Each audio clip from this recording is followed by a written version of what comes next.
व्यवस्था विवरण 23 का 21 से पढ़े।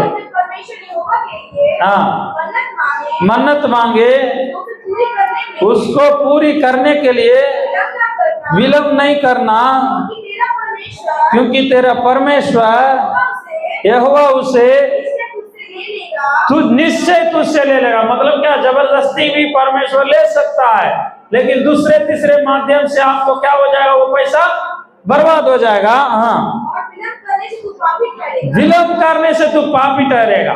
एक तो परमेश्वर को आप जो है मन्नत मान लिए, हम ये काम कर देंगे, हम वो काम कर देंगे, हम परमेश्वर के लिए गवाही सुनाएंगे, सुसमाचार सुनाएंगे, दान देंगे, साल में एक आत्मा को बचाएंगे, कम से कम एक साल में एक आदमी को प्रभु में अगुवाई करेंगे, हम जो है दशमांश देंगे, या अपना बेटा को अपना बेटी को प्रभु के लिए एकदम जो अगुवाई करेंगे।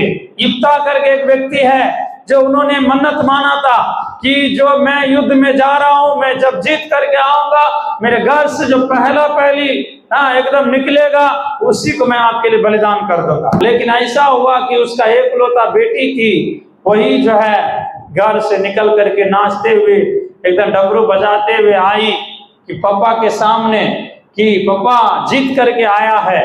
तो वो जो है वो वचन को बदला नहीं था, जैसे ही बोला था, पुराना नियम में बलिदान का नियम था, इसलिए वो अपना बेटी को भी परमेश्वर के लिए बलिदान दे दिया। अब्राहम को बोला परमेश्वर ने, तुम अपना बेटा को मेरे लिए बलिदान चढ़ाओ। तुरंत उन्होंने अपना बेटा को बोरे बोर उठा के ले गया मोरिया पर्वत पर बलिदान चढ़ाने के लिए, लेकिन सिर्फ वो परीक्षा था, उसको जांचने के लिए।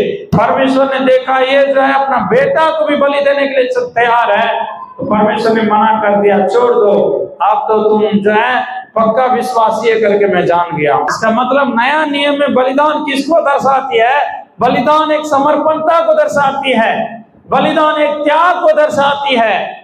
आप कुछ बातों को छोड़ना पड़ेगा, त्यागना पड़ेगा, कुछ लोगों को त्यागना पड़ेगा, कुछ लोगों को छोड़ना पड़ेगा प्रभु के कारण।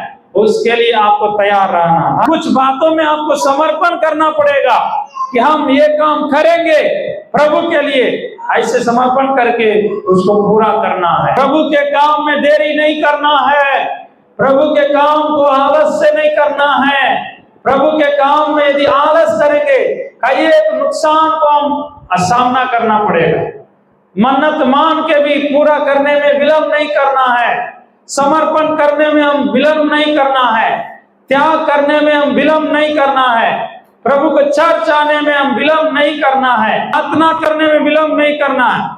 भोर में भी मान चलिए आपको सूरज निकलने के पहले जितना हो सके 4 बजे 5 बजे 6 बजे के अंदर में आप प्रार्थना करके समाप्त कर लीजिए। भोर को उठिए, प्रार्थना कीजिए। सवेरे की प्रार्थना बहुत ही एकदम अच्छा होता है। सवेरे उठने से, जागने से, प्रार्थना करने से दिन भर के हर एक काम में प्रभु सहायता करता है।